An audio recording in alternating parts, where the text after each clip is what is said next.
দেশ থেকে বিদেশ, খেলা থেকে বিনোদন, সব ধরনের খবর নিয়ে আমি মিঠু শুরু করছি নজরের দুনিয়া। দিল্লিতে অপারেশন আঘাত, রাতভর তল্লাশিতে গ্রেপ্তার 285, উদ্ধার হয়েছে বহু অস্ত্র ও মাদক। ইংরেজি নতুন বছর পড়ার ঠিক আগেই বড়সড় তল্লাশি অভিযান দিল্লিতে। শুক্রবার রাতভর অভিযান চালিয়ে উদ্ধার করা হয়েছে বহু অস্ত্রশস্ত্র ও মাদক, গ্রেপ্তার 285 জন। উৎসবের ভিড়ের মধ্যে অপরাধ প্রতিরোধের লক্ষ্যেই এই অপারেশন বলে জানা গিয়েছে।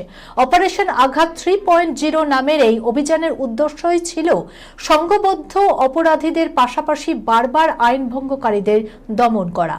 পুলিশ জানিয়েছে, অস্ত্র আইন, কারবারি আইন, NDPS আইন এবং জুয়া আইন সহ বিভিন্ন ধারায় 285 জন অভিযুক্তকে গ্রেপ্তার করা হয়েছে। এছাড়াও নতুন বছরের আগে অনুষ্ঠানে সম্ভাব্য অপরাধ এড়াতে প্রতিরোধমূলক ব্যবস্থা হিসেবে 504 জনকে আটক করা হয়েছে। জানা যাচ্ছে, দাগী অপরাধীদের ধরতে বিশেষ অভিযান চালিয়ে 116 জন তালিকাভুক্ত দুষ্কৃতীদের আটক করেছে পুলিশ এবং সেই অভিযান চলাকালীন পুলিশ 5 জন গাড়ি চোরকেও গ্রেপ্তার করেছে। হরমুজ প্রণালীতে ট্যাঙ্কার আটক ইরানের, 40 লক্ষ লিটার তেল চোরা চালানের অভিযোগ তেহরানের।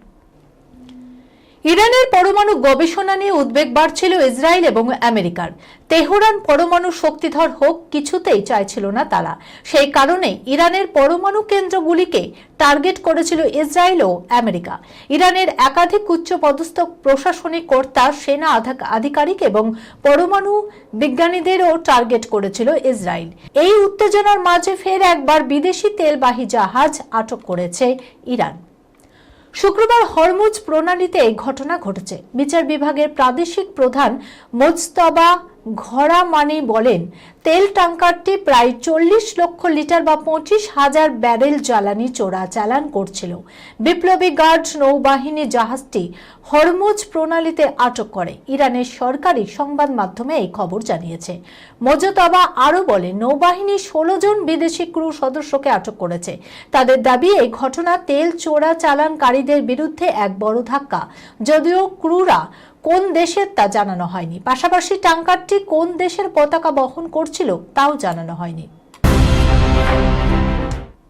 ভরা মেট্রোয় তরুণীর উড়ুতে হাত, চড় খেয়েও মুখে হাসি অভিযুক্তর। বেঙ্গালুরু মেট্রোয় এক হাড়হিম অভিজ্ঞতার কথা জানালেন এক তরুণী।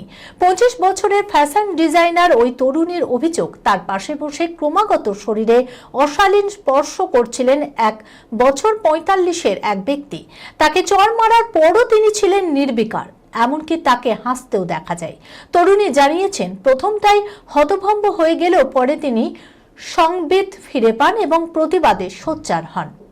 ঠিক কি হয়েছিল ওই তরুণী জানিয়েছেন, 2 সহযাত্রীর মাঝে আমি বসেছিলাম এবং যাত্রার অর্ধেকটা সময় কিছুই ঘটেনি। আমি অত্যন্ত স্বচ্ছন্দেই সেখানে বসেছিলাম, কিন্তু পরিস্থিতি বদলে যায় অভিযুক্ত তার পাশে বসার সময়। তরুণী বলছেন, যে মুহূর্তে লোকটা আমার পাশে বসলো, আমার মনে হলো দুজনের মাঝখানে বসে আমি যেন ক্রমাগত চেপে যাচ্ছি।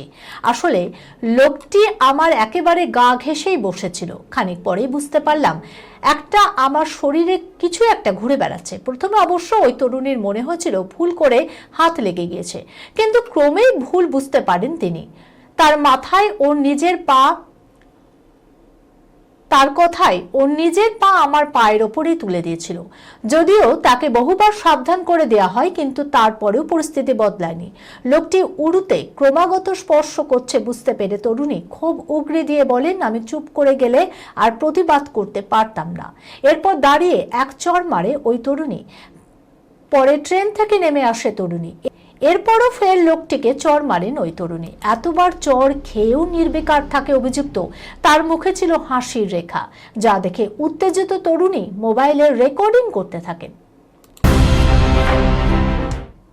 বছর শেষের আগে 1000 কোটির ক্লাবে ধুরন্ধর, 25-এর বক্স অফিসের ফার্স্ট বয় রণবীর সিং। ধুরন্ধরের হাত ধরে রণবীর সিং এর মন্দা ক্যারিয়ারের সাপ মোচন। কোভিড কাল থেকে বক্স অফিস ভাটার যন্ত্রণায় যেন মলমের মতো কাজ করলো এই সিনেমার ব্যবসা। মাত্র 21 দিনে বিশ্বব্যাপী 1000 কোটির ব্যবসা করার পাশাপাশি একাধিক সিনেমার রেকর্ড ভেঙেছে আদিত্য ধর পরিচালিত এই ছবি। এমনকি 25-এর বক্স অফিসে সাড়া ফেলে দেওয়া ভিকি কৌশলের ছাবা এবং সাইয়ারার রেকর্ডকেও দুর্মুষ করে দিয়েছে ধুরন্ধর।